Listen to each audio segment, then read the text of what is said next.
खुदा के गुलाम।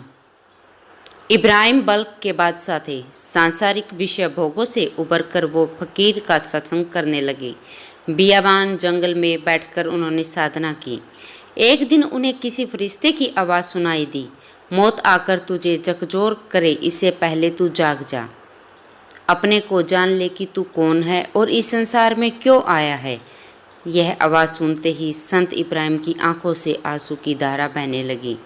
उन्हें लगा कि बादशाहत के दौरान अपने को बड़ा मानकर उन्होंने बहुत गुनाह किए हैं। वे ईश्वर से इन गुनाहों की माफ़ी मांगने लगे। एक दिन वह राजपाट त्याग कर चल दिए। निशापुर की गुफा में एकांत साधना कर उन्होंने काम, लोभ, क्रोध आदि आंतरिक दुश्मनों पर विजय पाई। वे हज यात्रा पर भी गए और मक्का में भी पहुंचकर फकीरों का सत्संग करने लगे।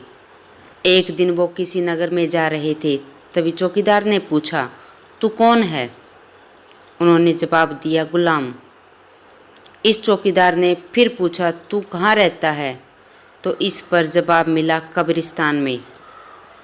सिपाही ने उन्हें मस्खरा समझकर कोड़े लगा दिए, पर जैसे ही उसे पता चला कि वो पहुँचे हुए संत इब्राहिम है, तो वह उनके पैरों में गिरकर क्षमा मांगने लगा।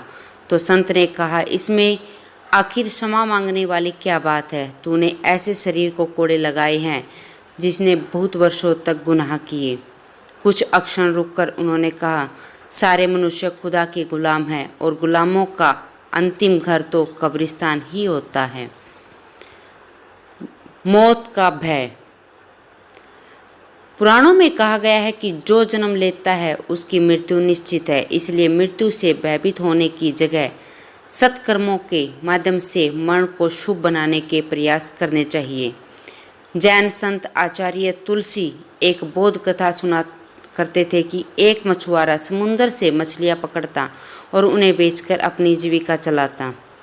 एक दिन एक वणिक उसके पास आकर बैठा। उन्हें पूछा, मित्र, क्या तुम्हारे पिता हैं?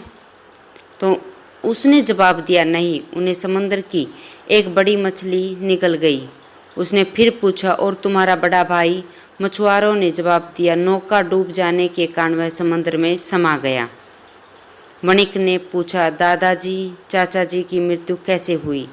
मछुआरे ने बताया कि वो भी समुद्र में लीन हो गए थे। वणिक ने यह सुना तो बोला, मित्र, यह समुद्र तुम्हारे विनाश का कारण है। इसके बावजूद इसके तट पर आकर जाल डालते हो। क्या तुम्हें मरने का भय नहीं है? तो मछुआरे बोला, भैया, मौत जिस दिन आनी है आएगी ही।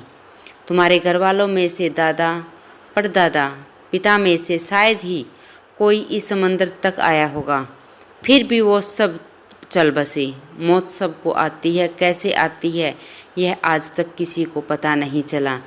फिर मैं बेकार में ही मौत से क्यों डरूं?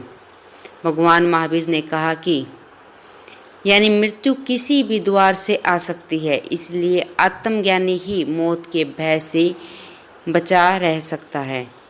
तो दोस्तों, अगर हमारी वीडियो आपको पसंद आई है तो लाइक कर दीजिए, सब्सक्राइब कर दीजिए, साथ ही साथ बेल आइकन को भी बजा दीजिए। धन्यवाद।